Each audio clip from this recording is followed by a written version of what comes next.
Hola, muy buenos días desde Roma. Hoy los llevo a pasear por una hermosa plaza romana, la Plaza de España. ¿De dónde viene su nombre? Desde el Palacio de España, primera sede de la embajada ante el Estado Pontificio.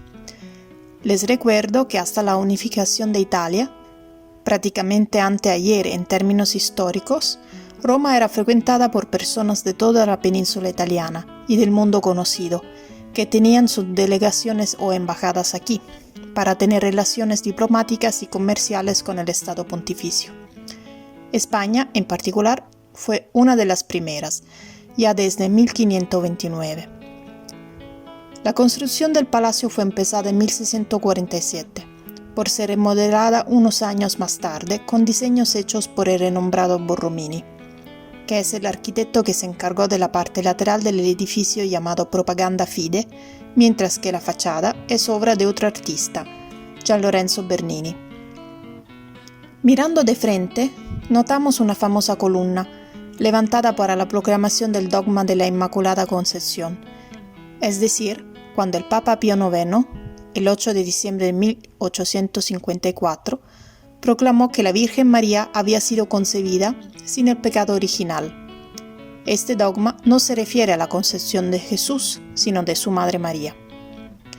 Desde 1929 los bomberos, cada 8 de diciembre, rinden homenaje a la Virgen colocando arriba de la columna una corona de flores, y a partir del año 1953 el Papa vino presidiendo la ceremonia, que se han convertido en una de las tradiciones más hermosas por los romanos. Aquí hay una curiosidad. Las estatuas en la base de la columna representan a los profetas Isaías, Ezequiel, David y Moisés. Se dice que este último tiene la boca demasiado pequeña, desproporcionada para su cuerpo. ¿Y quién lo notó? Pasquino, la estatua que habla y que comenta conocida en Roma. Que le digo que silbara, si no puedes hablar. Y parece que Moisés respondió, silbé, el escultor. Toda esta parte de la ciudad era muy conocida entre los extranjeros, que ingresaban a Roma desde la Porta del Popolo y luego iban decidiendo de vivir aquí. Tanto que el nombre de la plaza, antes de España, era la Plaza de Francia. Los extranjeros con frecuencia decidían quedarse a vivir aquí. Así pasó, por ejemplo, con el escritor inglés John Keats, que tenía aquí su casa, ahora museo, también dedicado a la memoria de Percy Shelley, su querido amigo. Los británicos tenían, y aún tienen, un lugar de encuentro que les permitía sentirse en casa, el Salón del Babington, fundado en 1893, que inmediatamente se convirtió en un punto de encuentro para extranjeros e intelectuales. No muy lejos, en Via dei Condotti, hay otro lugar de encuentro, aún más antiguo. Es el café llamado Griego, fundado en 1760 y así llamado por la nacionalidad de su segundo propietario.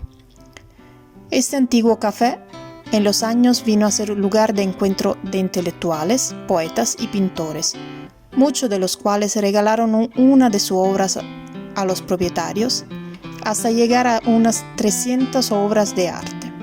Hoy en día resulta ser la galería de arte privada más grande abierta al público gratuitamente en el mundo.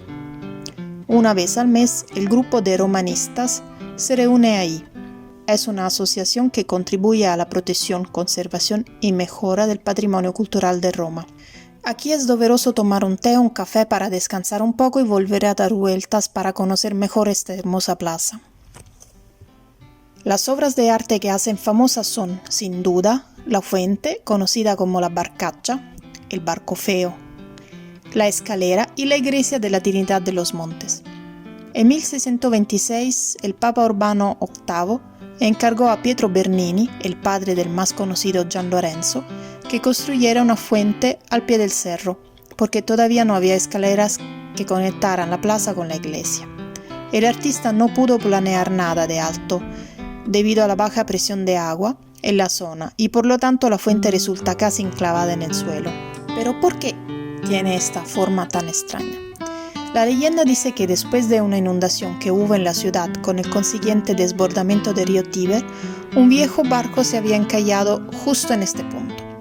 y aunque el río se encuentre bastante lejos, es plausible porque antes de las grandiosas murallas de contención del río Tíber, casi toda la ciudad se veía afectada cíclicamente por las inundaciones.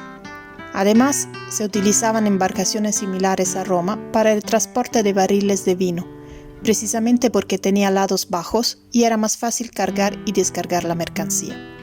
Levantamos los ojos a la famosa escalera, construida entre los años 1723 y 1726 bajo plan del arquitecto Francesco de Sanctis. En realidad, era planeada y documentada ya desde el siglo XVI. Era necesario conectar la parte baja de la plaza con la colina del Pincho, que hasta los primeros años de 1700 solo se podía alcanzar por caminitos o calles laterales. En 1660, el cardenal Mazarin manifestó desde París su voluntad de construir una escalera que conectara la plaza con la iglesia, pero su pronta muerte no permitió la realización de la obra. Entre los varios proyectos hechos por diferentes artistas, hay uno nada menos que de Gian Lorenzo Bernini, o sea, del arquitecto que planeó gran parte de la Basílica de San Pedro. Los trabajos sufrieron unos bloqueos por disputas entre los estados pontificios y la corona de Francia sobre la posesión del área. Solo en los primeros años de 1700 se hizo una convocatoria y a pesar de las controversias que seguían, se empezaron los trabajos. El proyecto aprobado fue del arquitecto de Sanctis, que es particularmente interesante porque no solo cumple con el propósito, sino tiene cuenta tanto de la perspectiva de Viacondotti como la de la iglesia. ¿Te has dado cuenta? La escalera se divide en 3 partes, que hacen referencia a la Trinidad. Una vez que subimos hasta arriba de las escaleras, nos encanta un obelisco que casi nos viene a recibir. Es pequeño, mide solo 13 metros, y no es auténtico egipcio, sino hecho en Roma en la época imperial, pero utilizando un granito egipcio. A finales del siglo XVIII, el Papa Pío VI quería que se ubicara frente a la iglesia de la Trinidad de los Montes, y así fue, pero vino colocado en un pedestal demasiado alto. Un tallador recibió instrucciones de copiar los jeroglíficos del obelisco que se encuentra en la Plaza del Popolo, pero, por no conocer los jeroglíficos, algunos los hizo al revés. Aquí por fin hemos llegado enfrente a la iglesia. Construida a solicitud del rey Carlos VIII de Francia a finales del siglo XV para San Francisco de Paola, fundador de la Orden de los Mínimos. Para poder terminar los trabajos se necesitó casi un siglo. El primer plan era en estilo gótico y luego, obviamente, fue remodelado varias veces a lo largo de los siglos. Los campanarios son obra de Giacomo della Porta y Carlo Maderno. En el interior, en la tercera capilla de la derecha, podemos admirar un interesante ciclo de frescos de Daniele da Volterra, un alumno de Miguel Ángel. Se dice que en el fresco de la Asunción de María, el artista quiso homenajear a su maestro. Son también de Daniele da Volterra los frescos en la capilla de la izquierda, incluida la Deposición, considerada una de las obras más importantes del manierismo. Dentro del convento adyacente a la iglesia, hay otras maravillas que no puedes perder, como la galería en perspectiva, en la que puedes admirar un espléndido ejemplo de anamorfosis, o una ilusión óptica en la que la imagen cambia dependiendo de dónde te colocas a mirarla. Hay una última curiosidad de la que quiero hablarte antes de dejarte. Es una fuente que se encuentra aquí cerca. Tienes que salir de la iglesia de Trinidad dei Monti y ir a la derecha y detenerte frente a Villa Medici, que hoy es la Academia Nacional de Francia. ¿Qué tiene de especial esta fuente? Hay una bonita leyenda que te tengo que contar. Es una fuente realizada a finales de 1500 por voluntad del cardenal Fernando de Medici, y según la tradición popular, la bola puesta en el medio, por la cual brota el agua, es una bala de cañón que la reina Cristina de Suecia, la única mujer sepultada en la Basílica de San Pedro en Vaticano, quiso disparar desde el castillo de San Ángel para tocar la puerta de la Villa Medici, donde le estaba esperando un pintor, su admirador. Como la señora llegaba siempre tarde a las citas, quiso demostrar, a su original manera, su puntualidad.